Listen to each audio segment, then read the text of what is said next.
Bismillahirrahmanirrahim. Assalamualaikum warahmatullahi wabarakatuh. Para pemirsa channel Kupas sekalian, kita bertemu lagi.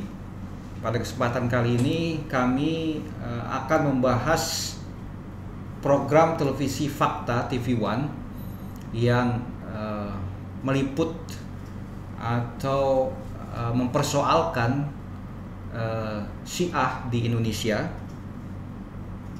berkaitan dengan waktu itu atau beberapa waktu lalu adalah peringatan Asyura, tragedi Karbala, pembantaian terhadap cucunda Rasulullah SAW, Imam Husain dan para pengikut serta keluarganya. Secara khusus TV One menyajikan wawancara dengan Hasan Haikal. Dalam kesempatan ini kami tidak secara khusus menanggapi Hasan Haikal karena figur beliau ini problematis.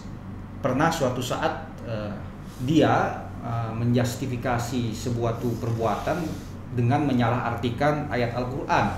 Frase Al-Quran kaulan sadida dengan sin dia salah artikan sebagai perkataan yang keras atau kaulan syadida dengan shin. Artinya pemahaman Haikal terhadap Al-Quran problematis. Itu bukan maksudnya gini. Beliau itu ada kalanya mesti Allah berfirman dalam Al-Quran bukan hanya mau'izah hasanah yang disampaikan. Ada yang berkata firman dalam Allah dalam Al-Quran apa? Wa qul lahum qawlan syadida. Ada. Katakan kepada mereka perkataan yang keras. Ada lagi wa qul lahum qawlan baligha. Katakan sampai menusuk hatinya. Ada. Jadi Quran itu jangan beriman dengan satu ayat, beriman dengan seluruh ayat. Jadi kami tidak secara khusus menanggapi beliau. Bahkan pernyataan Haikal pun sebenarnya secara general menjadi pertanyaan banyak orang tentang terutama mut'ah. Baik, pembahas kami adalah Ustadz Musa Al-Kazim. Seperti biasa, seperti telah saya sampaikan, ada pertanyaan-pertanyaan yang umum tentang mut'ah ini. Kenapa perkawinan kok bisa sementara? Kenapa akad suatu pernikahan bisa sementara? Haikal menggambarkannya memang secara dark, secara gelap. Bagaimana istri Anda dipinjam lalu 3 hari kemudian dipulangkan. Tapi pertanyaan saya secara umum adalah kenapa bisa sebuah pernikahan dilangsungkan dengan kesementaraan, dengan waktu yang sementara? Pertama, kita harus ingat bahwa hukum mut'ah ini ada di dalam Al-Quran, surat An-Nisa ayat 24, dan hukum ini turun untuk meregulasi, mengatur apa yang menjadi perilaku bangsa Arab di zaman sebelum Islam. Sama seperti semua hukum lain, hukum jual beli, hukum soal perbudakan, hukum soal perang, itu semuanya hukum itu turun, hukum dari Allah itu turun untuk meregulasi perilaku-perilaku manusia yang datang dari kebutuhan-kebutuhan manusia, atau dari keliaran manusia, atau dari hasrat-hasrat biologis manusia. Sama seperti hukum perang, itu turun untuk mengatur kalau perang jangan sampai begini, kan begitu. Jadi kita harus sepakat dulu bahwa hukum-hukum ini turun, hukum-hukum Allah itu turun untuk solusi bagi apa yang sudah dilakukan manusia. Lebih daripada sekedar solusi, mengatur supaya perilaku manusia itu tadi berasaskan keadilan, berasaskan kehormatan, saling menghormati, berasaskan keadaban, saling menghargai, dan lain sebagainya. Sedemikian sehingga hukum-hukum itu mengapropriasi, mengakomodir kebutuhan manusia, bukan hukum sesuatu yang datang dari langit, ya kan? Ini yang pertama harus kita pahami. Filosofi hukum dalam Islam. Mengapropriasi kebutuhan manusia dan juga perilaku sosial manusia ketika perilaku sosial manusia yang waktu itu sudah ada. Misalnya kita bicara tentang pernikahan. Di zaman itu pernikahan itu sesuatu yang liar. Baik dari segi jumlahnya orang menikah, tidak ada batasnya.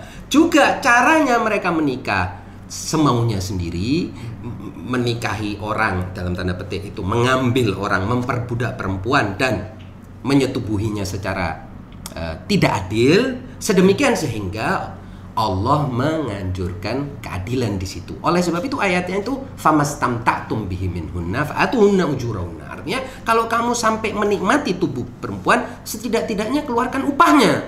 Artinya apa? Mengatur dong, adil dong kepada orang yang kamu sudah setubuhi itu. Jangan ada kontrak, ada kesepakatan kompromistis di antara perempuan dan laki-laki. Iya, jangan sampai engkau jadikan perempuan itu pemuas hawa nafsumu, budak nafsumu, dan kau perlakukan dia betul-betul sebagai objek seks. Ini maksud dari ayat-ayat itu, sebagaimana yang diterangkan oleh Allamah Tabatabai dalam tafsir terhadap ayat 24 surat An-Nisa tersebut. Sedemikian sehingga hukum-hukum itu berlaku untuk mencegah keliaran manusia, syahwat manusia yang berlebihan, keserakahan manusia. Misalnya dalam soal pencarian harta, Allah mengatur sedemikian sehingga menghalalkan bai' atau jual beli dan mengharamkan riba. Karena apa? Riba ini berarti merugikan salah satu pihak. Kalau bai' jual beli menguntungkan kedua belah pihak. Demikian juga dengan pernikahan. Nah, pernikahan ini mengatur ya dua jenis pernikahan ya. Pertama, pernikahan yang bersifat permanen, dan kedua, pernikahan yang bersifat sementara.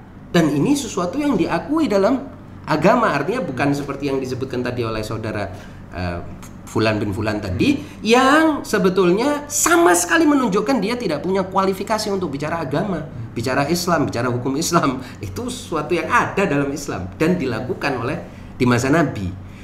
Dan diregulasi karena apa? Karena itu sudah merupakan kelakuan orang Arab sebelumnya. Nah, hukum Islam datang untuk memberikan syarat-syarat dan memperketat ya, penyaluran, pelampiasan nafsu itu tadi terhormat mungkin, seadab mungkin, dan menghargai pihak lain. Ini tujuannya hukum Islam. Nah, sebagaimana semua kontrak lain, kita bisa umpamakan, kita bikin sebuah analogi ya, sama seperti sebuah perikatan sosial sebuah perikatan sosial, sebuah perikatan antara dua individu, itu sama seperti semua perikatan lain. Ada yang bersifat permanen, ada yang bersifat sementara. Kontrak-kontrak umumnya begitu. Kita tidak bisa misalnya remehkan yang sementara karena yang permanen ini lebih baik, tidak seperti lebih lama lebih lama. Misalnya kita bicara soal misalnya pegawai yang dikontrak oleh sebuah perusahaan. Pegawai yang dikontrak sementara belum tentu pegawai yang di bawah pegawai yang dikontrak permanen, belum tentu. Boleh jadi pegawai yang dikontrak sementara itu pegawai dengan kualifikasi tinggi, gaji tinggi, skill tinggi. Perusahaan hanya mampu mengontrak dia untuk sementara waktu, juga karena kebutuhan perusahaan itu sementara. Nah, kebutuhan manusia terhadap urusan biologis juga seperti itu, dan ini kebutuhan manusia yang diatur oleh hukum. Lagi-lagi ya, kita harus jelaskan bahwa ini kebutuhan manusia yang diatur oleh hukum. Ini harus kita jelaskan dari berulang-ulang karena ini yang disalahpahami. Bahwa seolah-olah manusia punya kebutuhan harus dihalang-halangi. Tidak bisa. Manusia punya kebutuhan tidak bisa dihalang-halangi, dan kalaupun menghalangi kebutuhan manusia, pada akhirnya kebutuhan itu akan keluar juga dan liar dan menjadi anarki. Nah, yang berikutnya yang tidak kalah pentingnya adalah dan kesementaraan ataupun kepermanenan sesuatu tidak ada masalahnya dengan urusan kehormatan dari kontrak itu sendiri. Tidak ada. Jadi kontrak sebagai kontrak tidak menjadi hina karena sementara, juga tidak menjadi mulia karena permanen. Yang berikutnya yang tidak kalah pentingnya, kawin sementara atau nikah mut'ah itu sama persis dengan nikah permanen kecuali dalam jangka waktu. Sama persis artinya begini. Semua persyaratan yang berlaku bagi nikah permanen itu berlaku bagi nikah kontrak. Berlaku kerelaan, berlaku persetujuan. Ya, bahkan artinya dalam suatu akad kan dua pihak ini mesti setara. Mesti setara, itu yang lebih penting. Jadi dulu di zaman jahiliyah, perempuan itu sama sekali tidak memiliki hak apa-apa. Perempuan itu makhluk atau warga kelas 2 bahkan kelas 3 bahkan tidak berkelas. Allah Subhanahu wa taala mengangkat derajatnya dan menjadikan dia setara. Sedemikian sehingga dia berhak untuk mendapatkan apapun yang dia inginkan. Dalam nikah juga begitu. Sebagaimana dalam nikah permanen itu orang wajib memberikan syarat-syarat dalam pernikahan, ya. Seperti tadi yang saya sebutkan, persetujuan dari pihak perempuan, persetujuan dari wali, pemberian mahar, pengucapan akad, saksi sebagai yang menyaksikan. Demikian juga dalam nikah mut'ah, semua itu harus ada. Tidak bisa orang menikah mut'ah sebagaimana yang dituduhkan oleh si Fulan bin Fulan itu, di mana istri orang bisa dinikahi, itu sama sekali tidak benar. Penculikan itu adalah pemerkosaan. Jadi sangat sadis kalau ada pikiran orang yang mengatakan bahwa nikah mut'ah itu tukar menukar istri misalnya dengan orang. Tidak boleh. Itu sama sekali tidak boleh. Dalam nikah mut'ah itu bahkan selain tadi saya bilang ada syarat-syarat yang harus dipenuhi sama seperti nikah permanen, di samping itu juga perempuan boleh menentukan. Jadi ikut serta di dalam kesetaraan tadi. Akad, ya. Plus juga ada iddah. Tidak bisa orang baru menikah mut'ah katakan dengan si A kemudian tanpa iddah dia menikah dengan yang lain. Tidak boleh itu. Jadi ada iddah, dan iddahnya juga iddah yang berlaku untuk iddah lah sebagai iddah. Nah, sebenarnya dalam masyarakat modern sekarang ini atau dalam masyarakat barat sejak lama, bukan sejak dulu, itu kan juga hubungan antara laki-laki dan perempuan yang bersifat sementara di luar pernikahan juga sering terjadi. Persis, itulah mengapa hukum itu kan memotret kebutuhan manusia yang bersifat biologis yang tidak bisa diubah, seperti kebutuhan seorang lelaki kepada lawan jenis. Ini kan tidak bisa diubah. Ini Islam memberikan solusi. Bagaimana solusinya? Yaitu nikah dong. Sebelum nikah, misalnya nih, banyak juga ulama yang mengatakan bahwa nikah mut'ah itu bisa jadi adalah sebagai penyambung untuk nikah permanen. Artinya ketika Anda menikahi secara sementara itu seperti pacaran. Misalnya itu juga diakui oleh ulama Ahlussunnah dengan nama lain, misalnya seperti misyar atau nikah friendly, istilah-istilah seperti itu, pacaran yang berlaku di kehidupan manusia pada umumnya kan gitu. Pengenalan, ta'aruf, istilahnya ta'aruf dan lain sebagainya. Tetapi untuk menghormati pihak perempuan perlu ada diatur dalam sebuah perikatan. Dan dalam perikatan itu perempuan itu berhak untuk menentukan boleh apa. Misalnya saya tidak mau diberginikan, saya maunya cuma sampai di sini, saya mau itu semuanya harus diikuti. Dan lebih daripada itu, kalau terjadi hubungan seksual, misalnya terjadi hubungan seksual dalam nikah mut'ah sekalipun, itu dia mendapatkan hak-hak sebagaimana seorang perempuan dalam nikah permanen. Artinya dia akan mendapatkan waris, dia akan mendapatkan hak-hak sebagaimana perempuan yang umumnya. Nah, ini yang harus dipahami. Jadi ini sebetulnya pemberdayaan hukum ini berlaku untuk mengatur kebutuhan manusia dan memberi solusi bagi kebutuhan manusia, serta memberdayakan pihak perempuan sedemikian sehingga tidak menjadi budak. Bahkan kita tahu ya, hukum-hukum perbudakan pun dalam Islam itu kan mengapropriasi situasi sosial yang ketika itu ada, budaya yang ketika itu berlaku. Ini yang saya maksud bahwa harus ada pemahaman bahwa nikah mut'ah, bahkan nikah daim ya, yang sekarang nikah permanen, yang sekarang menjadi bahan sebagian orang untuk menikah lebih dari satu, itu sebetulnya kan di zaman dulu untuk membatasi, bukan untuk, dan sunnah, bukan, tidak ada orang yang mengatakan, tidak ada ulama yang benar ya yang mengatakan bahwa sunnahnya Nabi nikah 4. Enggak betul itu nikah banyak, enggak. Sunnahnya Nabi dan semua Nabi sebelumnya itu adalah menikah, bukan nikah banyaknya. Justru sebagian ulama sekarang mengatakan sebaiknya tidak menikah banyak karena banyak tantangan, banyak kesulitan, dan bahkan Al-Quran sendiri mengatakan engkau tidak akan bisa berlaku adil. Dan berkaitan dengan itu, perbudakan dihapuskan dalam Islam itu sesuai konteks waktu dan sosial. Ya. Seiring dengan perjalanan waktu dan sosial. Nah, bagaimana dengan nikah mut'ah? Kita tahu dalam hukum ada teks yang memang tetap, tapi praktiknya lama-lama hilang. Nah, bagaimana dengan mut'ah sendiri? Seperti juga poligami, ya. Kalau kita bicara 200 tahun yang lalu, poligami itu suatu hal yang common, yang umum, banyak orang melakukannya. Sekarang sudah semakin tabu. Nanti 20-30 tahun lagi semakin tabu lagi. Bahkan tidak bisa dilakukan mungkin. Ya. Meskipun secara tekstual ada. Secara tekstual ada. Jadi kebolehan sesuatu itu untuk mencegah. Saya ingatkan ya, untuk mencegah keliaran. Dibolehkan dengan batasan. Sama seperti perang lah. Hukum perang ada nggak? Misalnya saya bertanya begini, boleh nggak membunuh orang? Oh, ya nggak boleh. Kecuali kalau berperang kan gitu. Kecuali kalau kita mau dibunuh. Tapi sebatas itu. Kalau perang berhenti sudah tidak boleh lagi membunuh.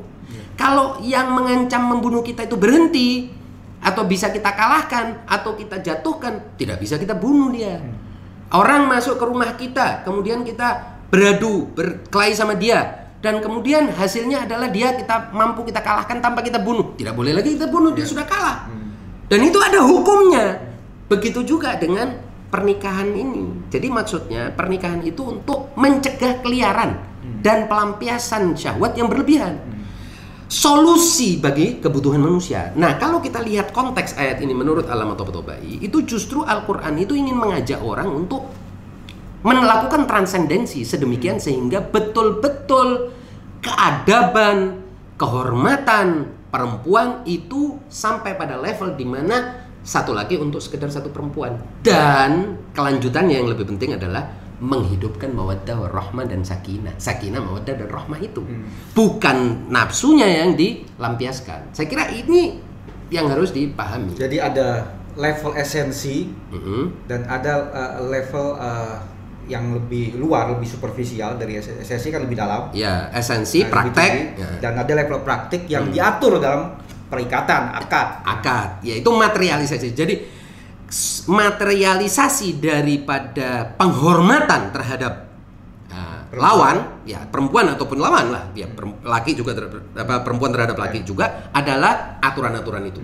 Tapi harapannya sedemikian sehingga aturan-aturan ini diinternalisasi oleh semua pihak sedemikian sehingga semua pihak itu menyadari bahwa hubungan dengan manusia lain itu asasnya adalah kasih sayang, penghormatan atau yang disebut dengan mawaddah, rahmah dan sakinah. Harapannya itu kan Allah itu mengharapnya begitu.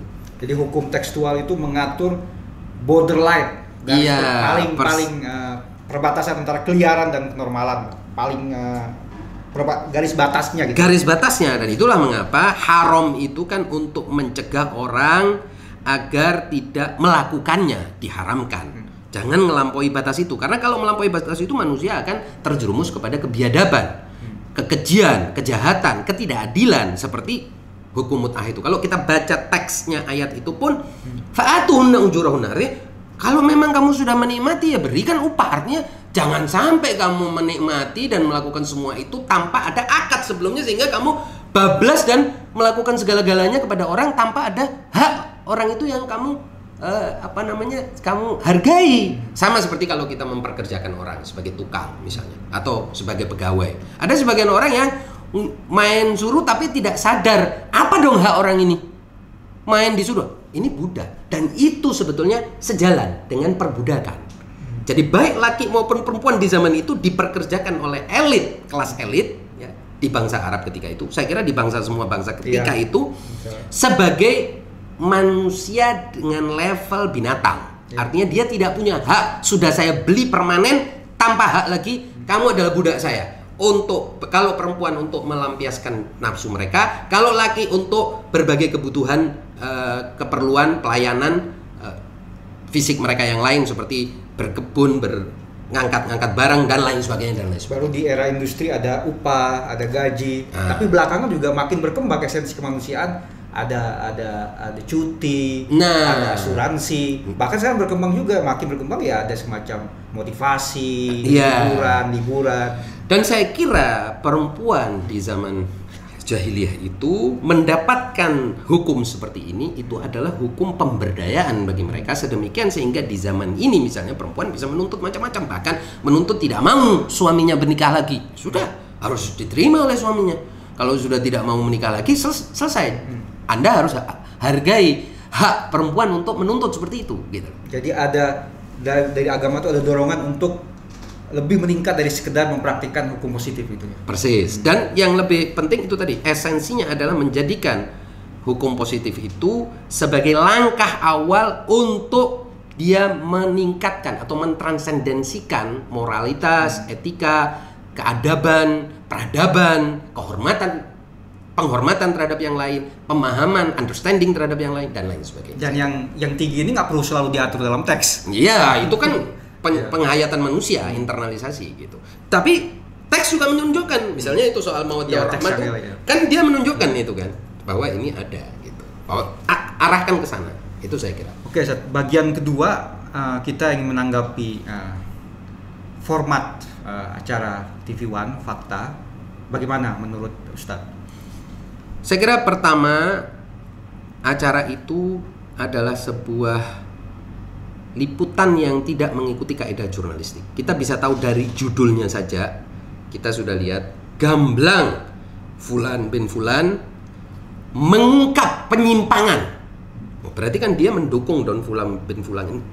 Si acara ini, frame acara ini, angle acara ini secara keseluruhan mendukung tuduhan bahwa kelompok Syiah ini menyimpang. Jadi acara ini seperti acaranya Fulan bin Fulan.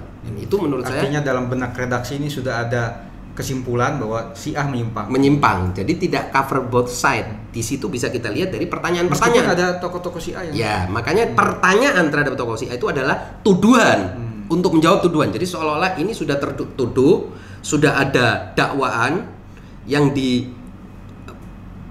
secara logis dan objektif, kemudian dilontarkan kepada sang tertuduh diberi hak menjawab.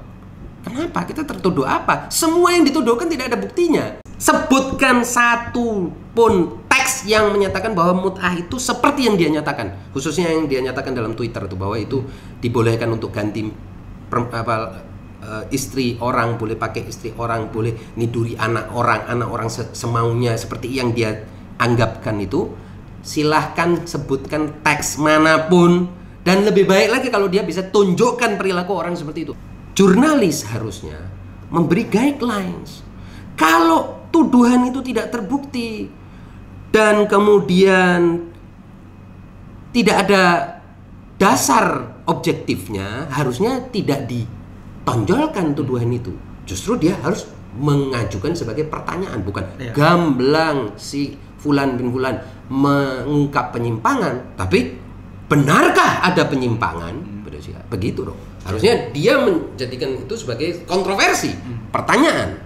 Itu menurut saya. Di samping juga kita bisa lihat bahwa di situ kan 2 lawan 1. Jadi kita bisa lihat bahwa narasumber yang memojokkan dua, tadi Fulan bin Fulan yang kita tahu mengutip Al-Quran secara amburadul dan memanipulasi makna Al-Quran, termasuk seperti yang Anda sampaikan itu ada lagi selain qaulan sadida diartikan sebagai qaulan syadida, jadi perkataan yang lurus, yang benar dijadikan perkataan yang kasar. Ada lagi dia bilang qaulan baligha. Baligha diterjemahkan menusuk hati, padahal baligha itu kalimat yang efektif yang sampai kepada pendengar. Itu kan sebetulnya hal yang sangat jelas, orang yang memahami bahasa Arab tahu persis ini ada penipuan makna di situ. Nah, kalau orang yang sudah punya track record seperti itu dijadikan narasumber untuk menghakimi komunitas, menghakimi keyakinan orang, wah ini menurut saya juga secara kaidah jurnalistik juga berantakan. Mestinya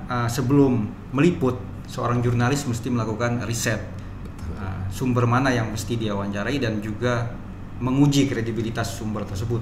Ya, khususnya sumber yang sudah mengalami kejatuhan kredibilitas dan otoritas sejauh ya Pak Hasan ini, yang sudah sangat parah kalau menurut ukuran ilmu agamanya gitu ya.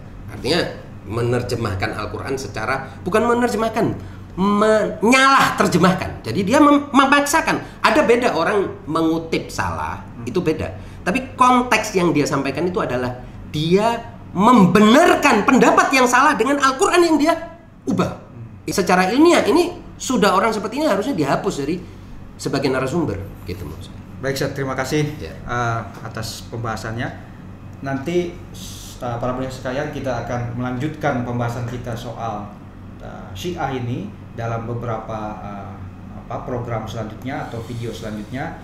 Untuk sementara ini kita cukupkan di sini. Terima kasih atas perhatiannya. Kurang lebih mohon maaf atas segala kesalahan. Wassalamualaikum warahmatullahi wabarakatuh. Waalaikumsalam.